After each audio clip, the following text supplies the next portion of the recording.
Logic বনাম faith, এই চিরন্তন লড়াই কি ধর্মের অভ্যন্তরীণ ভাঙ্গনের মূল কারণ?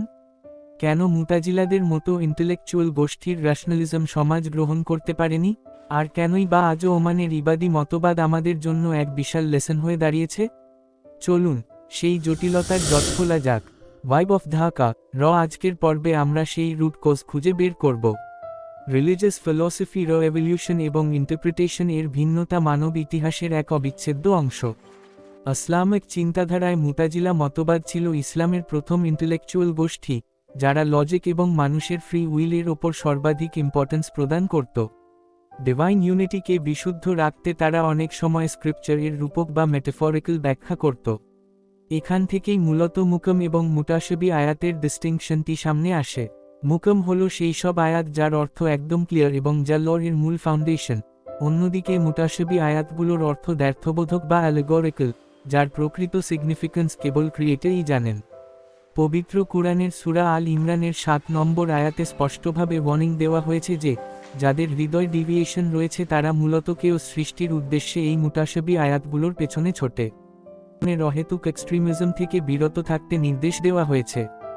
ব্যাখ্যার এই কমপ্লেক্সিটি কেবল ইসলাম ধর্মেই সীমাবদ্ধ নয়, বরং ইব্রাহিমিক ঐতিহ্যের অন্যান্য স্ক্রিপ্টে যেমন বাইবেলেও বিদ্যমান। বাইবেল মূলত দুটি প্রধান ভাগে বিভক্ত, ওল্ড টেস্টামেন্ট এবং নিউ টেস্টামেন্ট। ওল্ড টেস্টামেন্টে যিশুর আগের সময়ের প্রফেটসদের বাণী ও ইসরায়েলীয়দের হিস্ট্রি বর্ণনা করা হয়েছে, আর নিউ টেস্টামেন্টে বর্ণিত হয়েছে যিশুর লাইফ এবং টিচিংস। বাইবেলের বুক অফ রেভেলেশন বা প্রফেট এজিকিয়েলের ভিশনগুলোতে এমন অনেক সিম্বলিজম ও রহস্যময় বর্ণনা রয়েছে যা আক্ষরিকভাবে বোঝা বেশ ডিফিকাল্ট এবং জানিয়ে খ্রিশ্চান স্কলারসদের মধ্যে দীর্ঘকাল ধরে ডিবেট চলে আসছে। হিস্টোরিক্যালি দেখা গেছে, এই মেটাফরিক্যাল আয়াতগুলোর নিজস্ব ও পার্সোনাল ইন্টারপ্রিটেশনই ধর্মের অভ্যন্তরে ডিভিশন ও সেক্টস তৈরির অন্যতম প্রধান কারণ হয়ে দাঁড়িয়েছে।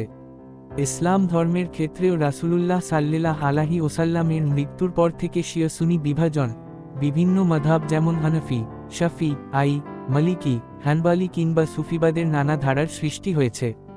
এই ইন্টারনাল কনফ্লিক্ট অনেক সময় ইউনিটি নষ্ট করে এক বিশাল ডিসঅর্ডার এর জন্ম দেয়।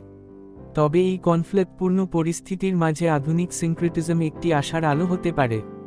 সিনক্রিটিজম হল ভিন্ন ভিন্ন ফেথ বা ফিলসফির মৌলিক মানবিক দিকগুলোর ইন্টিগ্রেশন, যা বিভেদ ভুলে ইউনিটির পথ দেখায়।